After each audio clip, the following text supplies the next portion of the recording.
upon him. It's mentioned in Sahih Bukhari, volume number 8, in the book of manners, chapter number 2, hadith number 2. A man approaches the Prophet and asks him that who deserves the maximum companionship and love in this world? Prophet said, your mother. The man asked, after that who? The Prophet repeated, your mother. The man asked, after that who? Again the Prophet said, your mother. The man asked for the fourth time, after that who? Then the Prophet said, your father.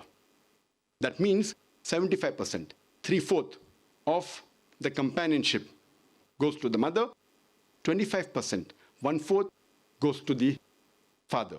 In short, the mother gets the gold medal, she gets the silver medal, as well as the bronze medal. The father has to be satisfied with a mere consolation prize. These are the teachings of Islam which we have to agree. And if we analyze, Islam gave economic rights to women 1300 years before the Western world. 1400 years ago, Islam gave right to any adult Muslim woman to own or disown the property without the permission of anyone else. The first time the Western world gave right for a woman to own or disown property was in 1870s under the Married Women Property Act, which said that a married woman, adult, can own or disown the property without the permission of the husband. And this act was later revised. Islam gave economic rights to women 1300 years before the Western world. And in Islam, we do not agree with the word housewife, which is used in English language, because we don't consider the woman to be married to the house to be called as housewife.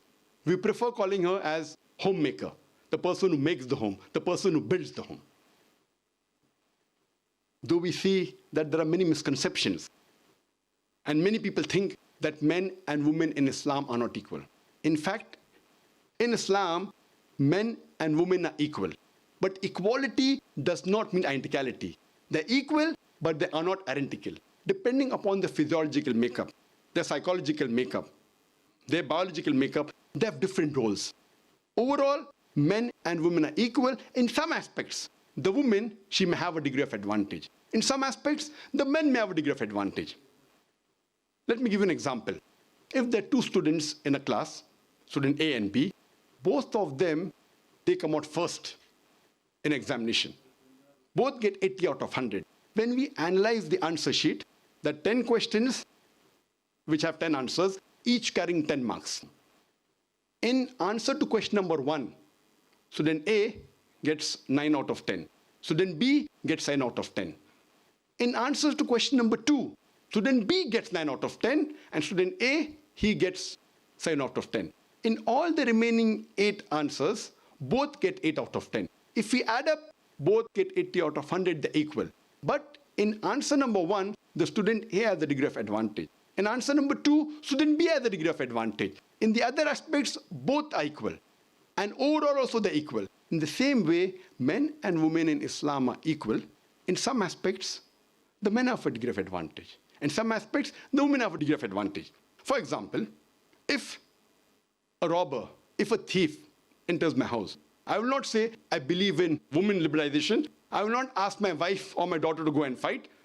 Since God has given me more strength, it is my duty to fight. As the Quran says in Surah Nisa chapter 4 verse 34, that God has given more strength to men. It is his duty to protect the women.